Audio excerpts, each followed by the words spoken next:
Halo semua, hari ini kita memasuki minggu ketiga perkuliahan untuk mata kuliah perancangan tempat pemrosesan akhir sampah. Di sini kita memiliki bahan kajian baru. Kalau kemarin kita belajar konsep dasar TPA, sekarang kita belajar kebutuhan lahan dan pemilihan lokasi TPA. Untuk kebutuhan lahan TPA sendiri di sini terbagi menjadi 3 subbab bahan kajian, yaitu analisa proyeksi pertumbuhan penduduk, analisa timbulan sampah, dan analisa kapasitas pembuangan sampah di TPA. Kemudian untuk pemilihan lokasi di sini juga terbagi menjadi 3 subbab bahan kajian, yaitu proses pemilihan lokasi, kemudian ada tata cara pemilihan lokasi dalam kriteria regional. Selanjutnya, tata cara pemilihan lokasi TPA dalam kriteria penyisih. Untuk apa-apanya ini nanti dijelaskan di slide-slide berikutnya. Oke, kita langsung masuk ke kebutuhan lahan TPA ya. Kalau kebutuhan lahan TPA ini berarti identiknya dengan jumlah timbulan sampah gitu ya. Nah, kemarin untuk jumlah timbulan sampah itu sudah kita pelajari minggu lalu, dan kalian juga sudah pernah dapat itu di pengelolaan persampahan. Untuk selanjutnya, untuk menganalisis kebutuhan lahan TPA, maka kita kan harus tahu kapasitas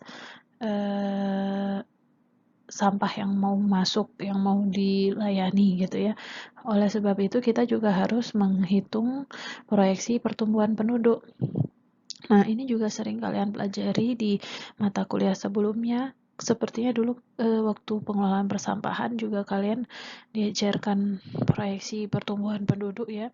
Sehingga di sini saya tidak mengulang banyak, cuman mengingatkan aja sifatnya. Jadi untuk proyeksi penduduk itu apa sih proyeksi penduduk? Proyeksi penduduk yaitu perhitungan yang menunjukkan keadaan fertilitas, mortalitas, dan migrasi di masa yang akan datang. Dari mana data kita untuk melakukan perhitungan ini? Dari data-data penduduk yang sudah pernah ada, sudah ada di tahun-tahun sebelumnya gitu ya. Nah, metode yang digunakan ya diantaranya yang sering dipakai itu salah satunya untuk aritmatik. Di sini aritmatik yaitu mengasumsikan bahwa jumlah penduduk pada masa depan akan bertambah dengan jumlah yang sama setiap tahunnya. Jadi konstan gitu ya, pertumbuhannya itu konstan. Formulanya bagaimana rumusnya? Rumusnya bisa dilihat di sini, PT sama dengan P0 kali 1 plus RT. Nah, kemudian sebelum kita menggunakan rumus ini, kita harus hitung dulu nilai R-nya. Nilai R didapatnya dari mana? Dari rumus ini. 1 per T. T itu apa? Periode waktu antara tahun dasar dan tahun T. Nah, misal kalian punya data sebelumnya 2000 sampai 2010 gitu ya. 2000 sampai 2010 berarti berapa selisihnya? 10 tahun gitu kan. Nah, berarti T-nya 10. Terus kemudian PT, jumlah penduduk pada tahun T. Berarti jumlah penduduk pada tahun berapa? Tahun 2010 kan. Jumlah penduduk pada tahun 2010 dibagi jumlah penduduk tahun 2000 gitu. Dikurangi 1. Itu contoh ya, karena sekarang kayak sekarang sudah 2020, artinya misal kita pakai data 10 tahun terakhir ya beda, PT-nya 2020, P0-nya jumlah penduduk 2010 gitu. Kemudian kalau sudah dapat R, jangan dipakai dulu, kita pakai hitung dulu R-nya yang untuk metode lain. Jadi kita menggunakan metode itu juga harus tepat. Bisa dilihat dari nilai R-nya nanti. R untuk metode aritmatik sama misalnya untuk metode yang geometrik gitu ya. Jadi kalau kemarin kan kalian masih ingat pasti ada metode aritmatik, kemudian ada metode geometrik, ada lagi apa macam-macam metodenya ya. Nah, tapi yang sering digunakan yaitu aritmatik atau geometrik gitu. Ya, kalau semakin banyak metode ujinya ya semakin bagus juga, ada pembanding yang lebih banyak gitu. Nah, tapi dilihat juga nilai R, hasil dari nilai R-nya nanti untuk setiap metode yang mendekati 1 itu yang paling baik gitu ya. Untuk geometrik sendiri gimana cara nyarinya? Di sini ada PT per P0. PT-nya tadi itu udah tahu, P0-nya juga udah tahu, seperti sama data yang dibutuhkan, hanya saja rumusnya yang berbeda gitu ya. Ini juga tinggal masukkan aja nanti rumusnya. Selanjutnya ada metode eksponensial. Metode eksponensial ini menggambarkan pertumbuhan penduduk yang terjadi secara sedikit-sedikit sepanjang tahun. Berbeda dengan metode geometrik yang mengasumsikan bahwa pertumbuhan penduduk hanya terjadi pada satu saat selama kurun waktu tertentu gitu. Ya, jadi untuk mencari ini tadi saya ingatkan lagi harus dicari dulu nilai R-nya, baru kita tahu mau memakai metode apa gitu ya. 1 per T ini terus len terus PT per P0. Jadi sebenarnya ini adalah rumus-rumus yang sudah banyak orang pakai, sehingga itu bisa kita jadikan acuan gitu. Kayak gini, kayak ibaratnya itu kalau kita bikin kayak di Excel kayak regresi linear gitu ya, antara tahun A sampai Z. Nah, jumlah penduduknya itu berapa? Misalnya 1 sampai 100 gitu. Nah, itu kita bikin regresi linear kan, masih ingat ya di mata kuliah dulu di Excel gitu. Nah, itu ketemu persamaannya kan. Persamaannya. Nah, ini adalah ini cara mencari rumus-rumus ini, yaitu tadi sama seperti cara kita mencari rumus atau persamaan di Excel itu gitu. Cuman ini kayak yang sudah sering dialami, sudah valid, sudah banyak orang yang pakai dari model-model jumlah penduduk yang ada di wilayah-wilayah tertentu gitu ya. Nah, kalau eksponensial tuh model kotanya begini, nanti yang geometrik model kotanya begitu, yang aritmatik yang begitu gitu. Nah, kalau kita mau menentukan yang ini masuk model apa, itu kan susah. Makanya di sini kita pakai rumus yang udah banyak digunakan gitu untuk mencari R-nya. Selanjutnya, sudah tahu proyeksi penduduk, sekarang kita mau menganalisis timbulan sampah. Yang dibutuhkan data apa? Data timbulan sampah atau data dan juga data proyeksi penduduk tadi.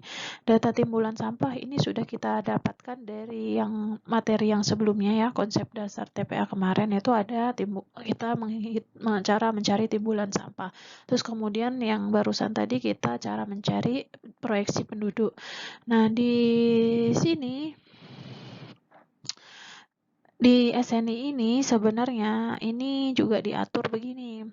Selain dari data timbulan sampah yang kita cari di pertemuan minggu lalu itu, kita juga bisa mengasumsikan gitu ya.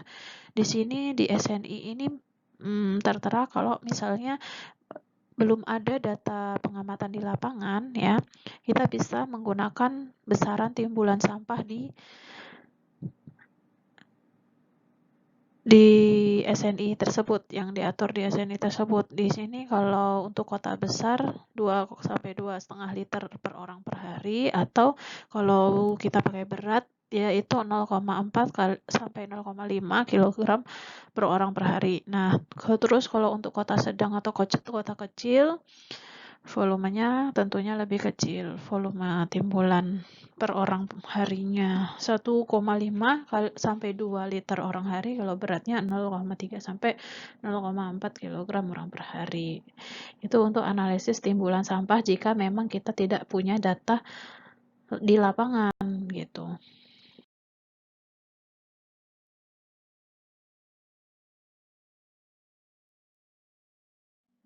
Selanjutnya kita mau menganalisis timbulan sampah.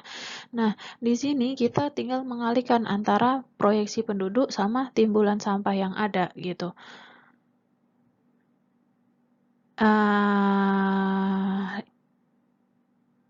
Dengan jumlah jadi kalau ini kan timbulan sampahnya karena dia nggak punya data lapangan, dia pakai ini 2 liter orang hari. 2 liter per orang per hari. Berarti dia kategorinya kota sedang ya.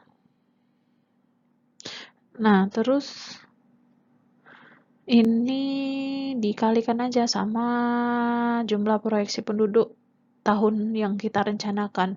Jadi misal kita mau bikin kapasitas penampungan TPA-nya itu 10 tahun. Ya, artinya 10 tahun dari tahun yang sekarang itu misalnya 2027 berarti tahun dia ngerjain itu 2017 gitu ya, berarti misalnya. Kalau sekarang berarti 10 tahun ke depan 2030 gitu ya. Misal tahun yang mau kita rencanakan 2027 katakanlah. Nah, di sini udah diproyeksikan jumlah penduduknya segini gitu ya. Lalu timbulan sampahnya berapa yang dihasilkan di tahun 2027? Ya tinggal dikalikan jumlah penduduk di tahun ini dikalikan dengan 2 liter. Nah, hasilnya kan untuk ini 410.000 liter per hari gitu ya. Nah, kemudian kita juga harus menentukan cakupan pelayanannya. Cakupan pelayanan di sini maksudnya apa? Misal kita kan tidak mungkin, suatu kota itu biasanya tidak mungkin melayani 100% gitu. Karena dari segi biaya mungkin ya, dari segi pertimbangan baik teknis, ekonomis gitunya. Nah, tidak mungkin 100% dilayanin gitu. Misalnya ya. Nah, di sini kita tentukan nih, misal 55% untuk cakupan pelayanannya. Di sini berarti tinggal di persentasekan aja. 55% dari 410 berapa? 225. Gitu ya. 225.000. Ini liter itu kan satuannya desimeter kubik, sama aja liter per hari atau desimeter kubik per hari. Kemudian di sini dirubah sama dia. Ini saya ambil dari studi kasus di Kabupaten Demak ya. Penentuan lokasi TPA di Kabupaten Demak. Dia menentukan 55% cakupan layanannya. Liter ke desimeter kubik ke meter kubik berarti dibagi 1000 kan. Dibagi 1000 berarti hasilnya 225, sekian meter kubik per hari. Nah, setelah itu kita tinggal menjumlahkan untuk semua kecamatan. Jadi di sini kita hitung per kecamatan biasanya ya, kecamatan yang dilayani itu kita hasil proyeksinya dikalikan semua, terus ditotalkan semua, dan ini adalah kebutuhan dan ini adalah timbulan sampah di Kabupaten Demak yang dilayani gitu. Jangan dilupakan juga kan tadi timbulan sampah yang mau dilayani ya, dari analisis timbulan sampah yang dilayani itu kan udah ketemu nih sampah total yang mau masuk ke TPA, yang berpotensi masuk di TPA. Nah, di sini kita nggak boleh tuh langsung serta-merta menaruh itu di lokasi TPA, langsung ditimbun gitu nggak boleh. Jadi kita menerapkan konsep yang kemarin juga, yang MRF itu. MRF itu ya kuncinya ini ada 3R gitu di dalamnya. 3R itu mengurangi, menggunakan kembali, reduce, reuse, recycle gitu ya. Nah, di sini yang udah diatur di dalam Direktorat Bintek Departemen PU, karena yang biasa ngurusin sampah itu memang Kementerian PU ya, atau dinas-dinas PU terkait. Nah, di sini udah disarankan yang masuk ke TPA itu hanya sampah residu yang besarnya 15% dari total timbulan sampah yang tadi. Nah, jadi harus ada apa tuh biar sisanya 15%? Harus ada ini, harus ada yang dikomposkan untuk sampah organik. Berapa yang dikomposkan? 40% ya mungkin, atau didaur ulang berapa? 20%. Terus kemudian dibakar menggunakan insenerator, jangan dibakar di lokasi-lokasi yang terbuka gitu. Insenerator ini khusus buat emang alat untuk mengolah sampah-sampah yang bisa di insenerator gitu ya, sampah-sampah yang kadar airnya cukup kering gitu, nggak basah. Nah, itu di sini ditentukan bisa persentasenya 25% mengurangi sampah timbulan tadi. Selanjutnya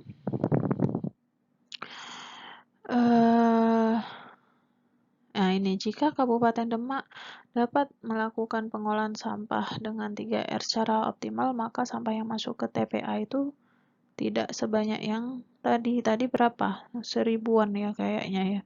1400 atau berapa gitu. Nah, di sini jadi cuman 210 meter kubik per hari gitu ya. Jadi harus dipertimbangkan juga untuk kegiatan MRF-nya. Selanjutnya,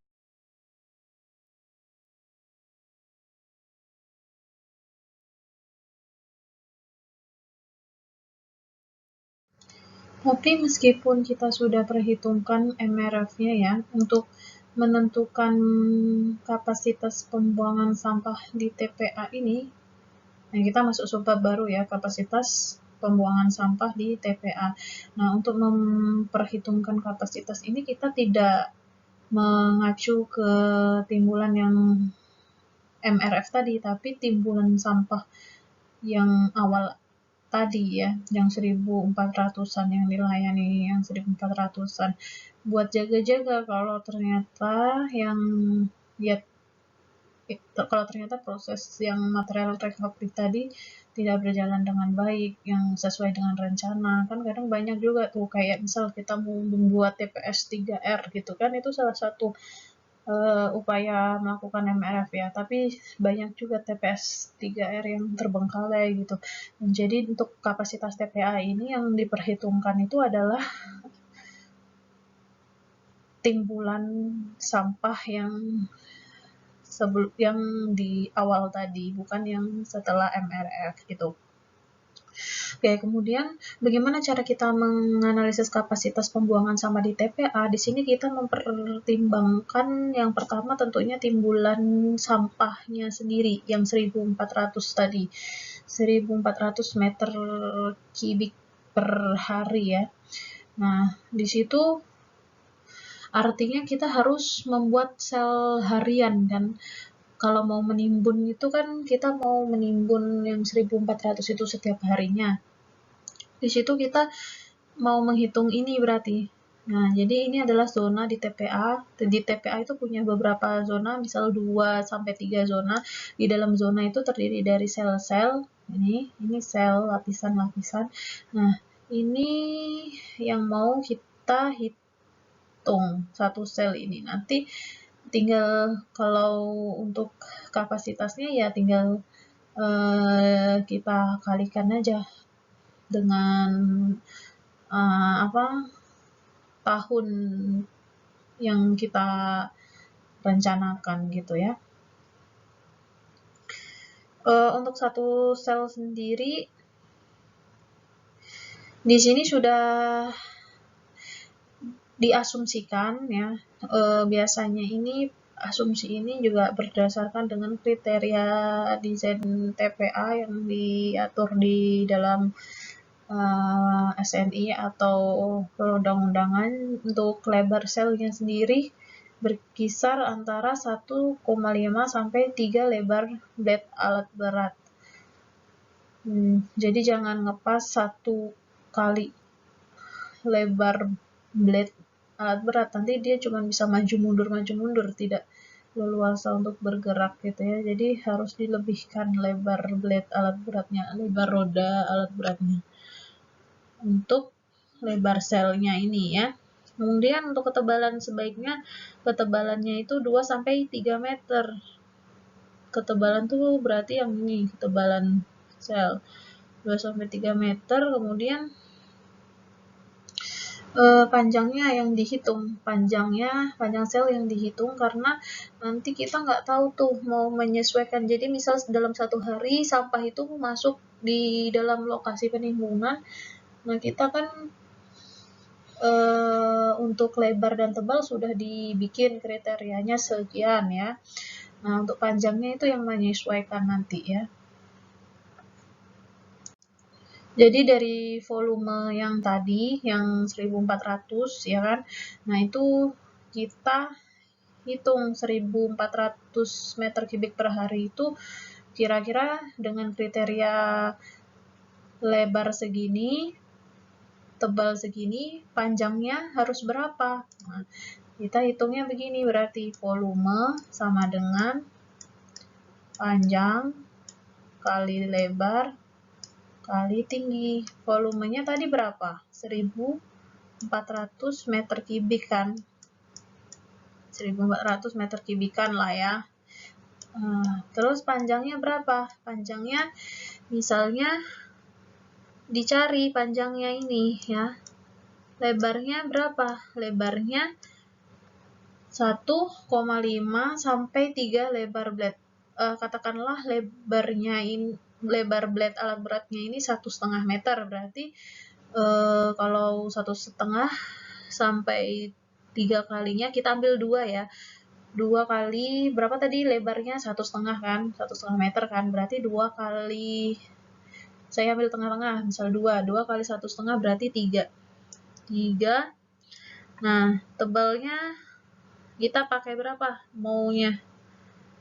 Pakai 2 gitu, 3 gitu ya.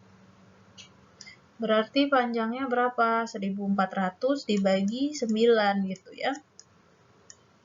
Berapa tuh? Kurang lebih 1400 gitu, misal 1400 panjangnya gitu ya, 1400 meter.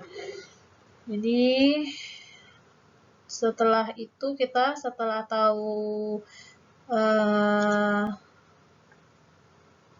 ini ukuran dari panjang dan lebar sel hariannya. Panjangnya kan setelah dicari ketemu 140 meter. Nah, terus lebarnya diasumsikan tadi 3 meter ya. Saya tadi sepertinya ada salah sebut ya. Panjangnya bukan 1400. Saya tulis 140 tapi saya bacanya malah 1400. Jadi tadi panjangnya ketemunya berapa? 140, kemudian lebarnya 3. Berarti panjang luas permukaan sel berapa? Luas sama dengan panjang kali lebar ya kan? Panjang kali lebarnya berarti berapa ini? 4 kali 3, 12, 41, 46, 460 ya. 460, benar kan? 460 meter persegi untuk luas sel harian. Nah, kita mau selanjutnya kita menghitung kalau dia itu bukan harian. Berarti kalau bukan harian, misal bulanan, tinggal dikali berapa luas harian? 460 kali berapa kalau sebulan? Kali 30 gitu ya. Nah, ini harian, ini bulanan. Jelek kali. Ya, luas bulanan, ini harian. Nah, terus kalau tahunan berapa? Tinggal dikali juga nih. Kalau tahunan tinggal dikali berapa dari bulan ini? Nah, berarti luas sel bulanan dikali dengan tahunan. 1 tahun, ini bulan ya, bulan 1 tahun berapa ini? 12 gitu ya. Ketemu luas dalam 1 tahun. Nah, nanti tinggal ini, kalau mau nyari waktu pelayanannya ini kan mau di setting 10 tahun misal. Nah, berarti kita jumlah selnya ya menyesuaikan dengan tahun pelayanan tadi. Jadi kayak misal kita di satu TPA ada 2 zona seperti ini ya. 1, 2.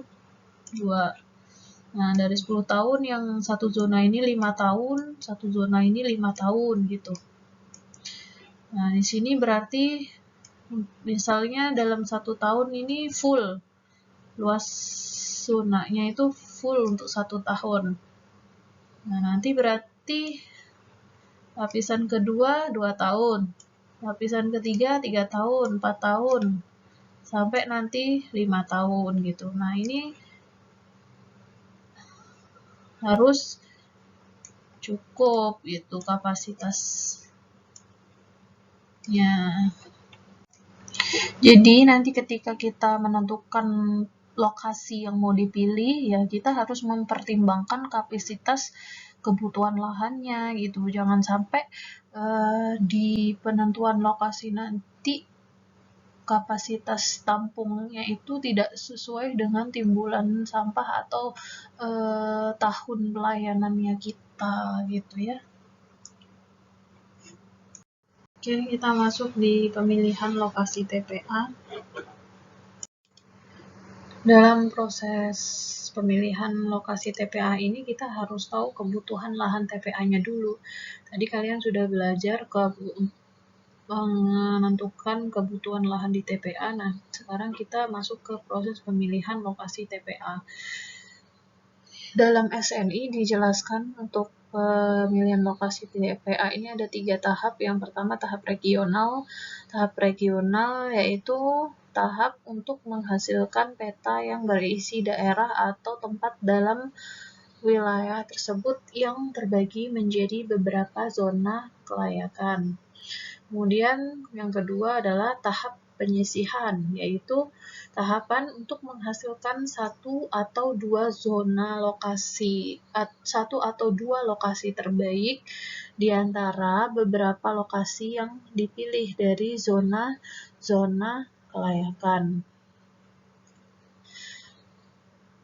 Dari zona-zona kelayakan pada tahap regional ya, berarti mana nih tahap regional itu mulai ini cari layak regional, kalau ada, nah langsung masuk ke tahapan ini ya, tahap penentuan calon lokasi, 1 atau 2 lokasi terbaik. Nah, kalau tidak berarti harus melakukan langkah-langkah ini. Jadi tahap regional itu dari sini sampai sini. Nah, oke. Kalau nggak ada yang layak regional, maka kita buat peta layak regional. Peta layak regional ini berisi daerah atau tempat dalam wilayah tersebut yang terbagi menjadi zona kelayakan. Jadi ada beberapa zona gitu ya. Nah, terus dari beberapa zona itu kita analisa masalah biaya dan waktu. Kira-kira kalau kita bangun TPA di zona itu butuh biaya berapa? Kalau kita bangun di sini biaya berapa gitu. Terus atau kita bisa juga tinjau dari waktu. Nah, waktunya kira-kira kalau bangun di sini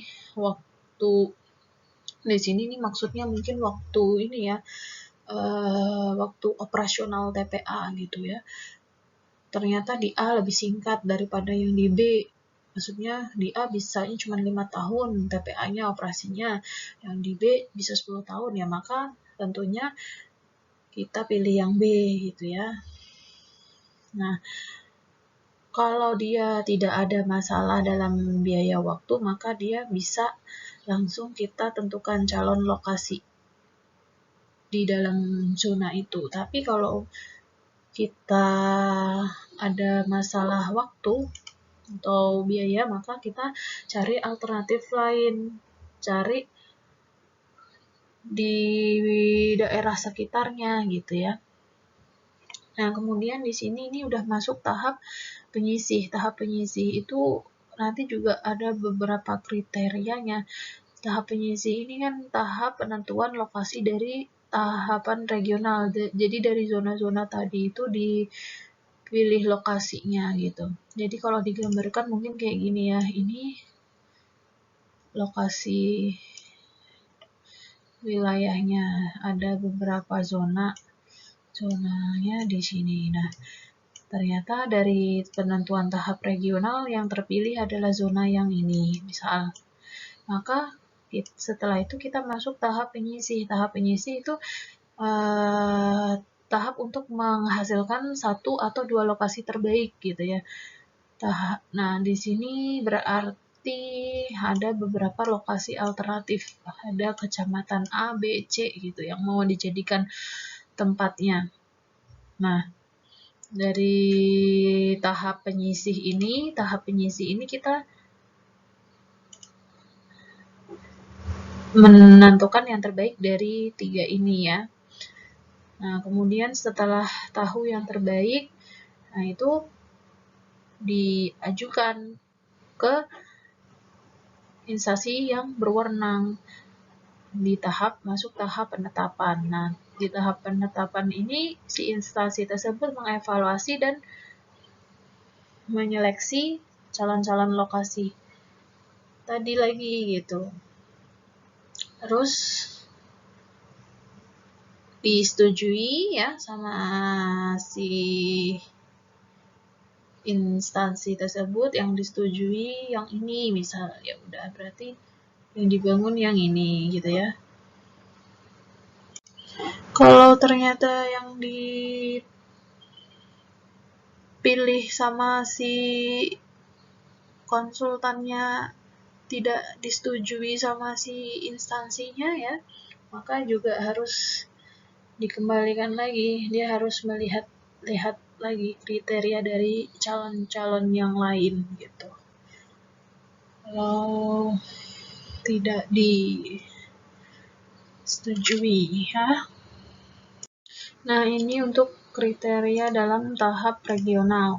Jadi di sini ada apa aja kondisi, bisa dilihat dari kondisi geologinya, kondisi hidrogeologi, kemiringan zona, jarak dari lapangan terbang, sama ini kawasan lindung atau cagar alam, dan juga daerah banjir atau tidak gitu ya.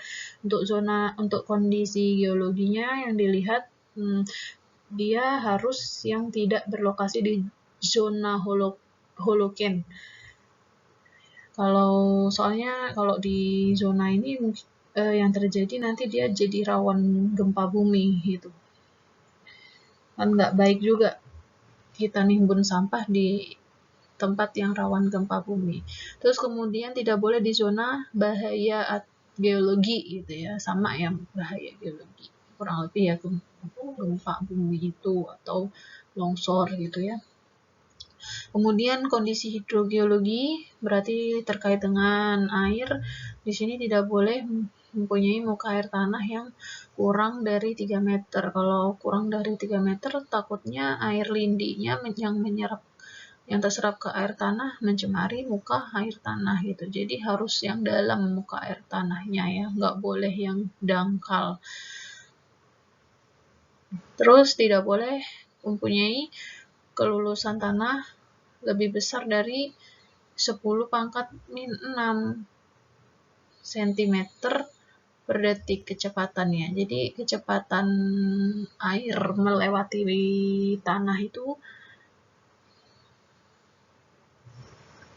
tidak boleh lebih besar dari 10⁻⁶. Berarti berapa tuh 10⁻⁶? 1/10 1 juta cm per detik ya. Lalu jarak terhadap sumber air minum harus lebih besar dari 100 meter di hilir aliran. Nah, ini jarak terhadap sumber air minum harus lebih besar dari 100 meter di hilir aliran. Nggak boleh di hulu, karena kalau di hulu nanti tercemar dong air-air yang di hilir. Jadi harus di daerah hilir, dan itu pun jarak dari air minumnya harus 100 meter. Kemudian dalam hal tidak ada zona yang memenuhi, ini kalau nggak ada zona yang memenuhi dari kriteria ini, maka ya harus diadakan masukan teknologi. Jadi kita harus kayak kasih masukan sebagai konsultan perencana ya, konsultan perencana ya, kita harus kasih masukan teknologi apa yang harus diberikan untuk zona yang paling minim dampaknya. Terus kemiringan zona harus kurang dari 20%. 20% itu berarti berapa ya? 0,2 ya. Ini beda sama yang kemarin loh ya, bukan kemiringan yang kemarin ya. Kalau kemiringan kemarin kan untuk timbunan sampah yang lebih dari 1,5 ya kalau nggak salah. Kalau ini kemiringan zona itu berarti kemiringan daerahnya, tanah di daerahnya, di zona itu. Terus jarak dari lapangan lebih besar dari 3.000 meter untuk penerbangan turbojet, dan harus lebih besar dari 1.500 meter untuk jenis lain. Oke. Terus tidak boleh pada daerah lindung atau cagar alam dan daerah banjir dengan periode ulang 25 tahun. Nggak boleh yang ini ya, daerahnya ini ada kawasan hutan lindung dan juga kawasan rawan banjir. Nggak boleh, kita memilihnya harus yang jauh dari cagar alam dan juga yang jarang banjir. Oke, sekarang kita masuk ke tahap penyisih. Jadi tadi sebelumnya kita kan masuk kriteria tahap regional, di mana tahap regional itu menentukan zona-zonanya yang layak ya. Nah, kalau yang tahap penyisih ini kita mau menentukan lokasi di dalam zona-zona tersebut gitu. Di sini untuk kriterianya ini ada beberapa parameter yang harus dipenuhi. Dalam SNI itu ada ya tabelnya seperti ini. Untuk batas administrasi sendiri bobotnya 5, pemilihan hak atas tanah 3. Jadi ini ada macam-macam nih parameternya. Nah, setiap parameter tuh punya bobot penilaian gitu. Nah, tugas kita hanya menentukan dari setiap parameternya. Jadi misalnya nih untuk batas administrasi, kalau dia di dalam batas administrasi berarti nilainya kita kasih 10. Tapi kalau di luar batas administrasi tetapi dalam satu sistem pengelolaan TPA sampah terpadu, maka 5 bobotnya gitu. Nanti saya kasih contoh untuk yang ini. Nah, begitu seterusnya, nanti kita kasih kasih penilaian di sini, tugasnya konsultan itu. Nah, selanjutnya masih seputar kriteria ya. Nggak saya bacakan satu-satu, kalian cukup pelajari sendiri. Nanti kalau nggak jelas, boleh tanya, ini maksudnya apa, batas ini gitu. Terus ini juga masih sama, masih kriteria untuk tahap penyisih, parameter untuk tahap penyisih. Terus masih sama, jadi ada berapa parameter nih? Ada 17 ya tadi ya. Nah, kayak gini nih contohnya. Contohnya untuk tahap penyisih, di sini dia menentukan lokasinya itu ada 3 lokasi, Kecamatan Dempet, Kecamatan Meranggen sama Kecamatan Wedung. Nah, ini berdasarkan kriteria-kriteria parameter-parameter tadi. Ini sama bobotnya kita tulis saja sesuai SNI. Nah, ini nilai-nilainya, kriteria-kriterianya ya, tiap-tiap parameter. Lalu kita tentukan.